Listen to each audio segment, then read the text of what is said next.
All right, DNA, deoxyribonucleic acid. It is essentially the code that makes you, you.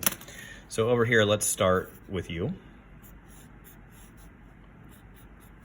I know, I'm a good artist, people.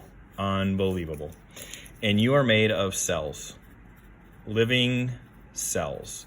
And every single one of those cells has the information that makes you, you. So I'm gonna keep zooming in on all my drawings today. So now let's draw a single cell. Cells have organelles and different structures that perform different functions, but the one I want to focus on today is this one that you've probably heard of before called the nucleus. And inside that nucleus, you will find these little things that look like this, kind of like X's, and they're known as chromosomes. Okay? All right, so chromosomes. And this is the cell. Chromosomes.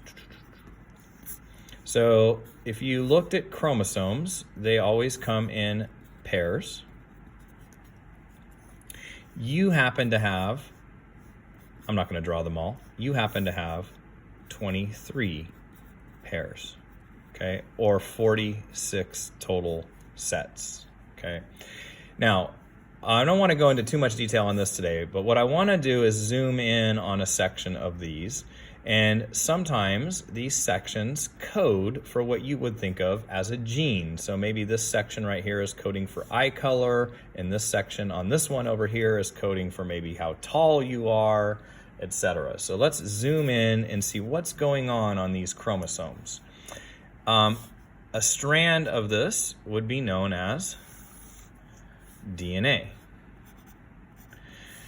And there are, side note, you have 26 letters in the alphabet, right? And you could rearrange different lengths and different orders, and you create hundreds of thousands of words, okay?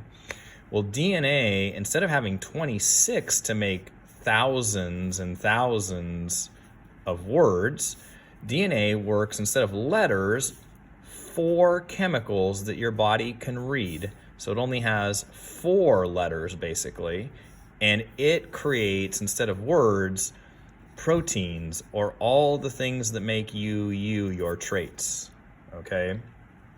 So let's just put the first 4. There is A, which is adenine, T, which is thymine, C, which is cytosine, and G, which is guanine. So these are like letters in the alphabet. Depending on how long the code is and what arrangement these are in, it will code for different traits or different words. All right, so let's see if I can kind of show you how that is. I'm just going to randomly place some on here. If you're taking notes, you can just put random A, T, C, Gs. You don't have to make it exactly like mine.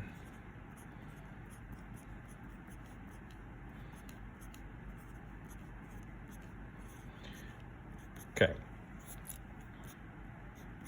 So let's say that your body reads a section of this, okay? So you have this section that gets read by your body, and that is what we would call a gene. And that gene makes proteins.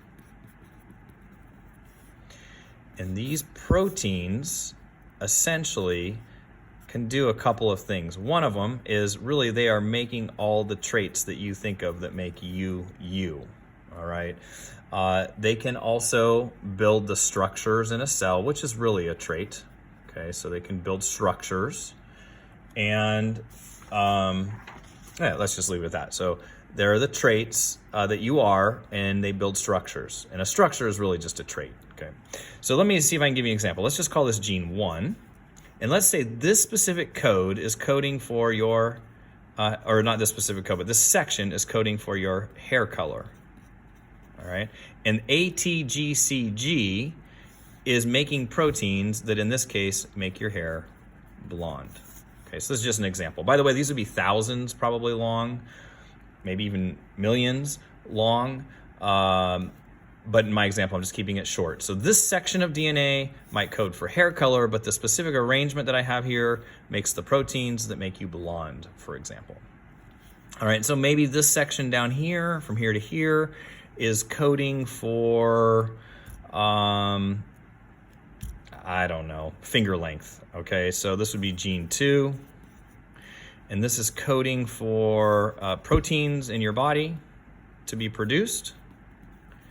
And in this example, these proteins are going to give you long fingers. All right. And if the arrangement of these were different, it might give you short fingers.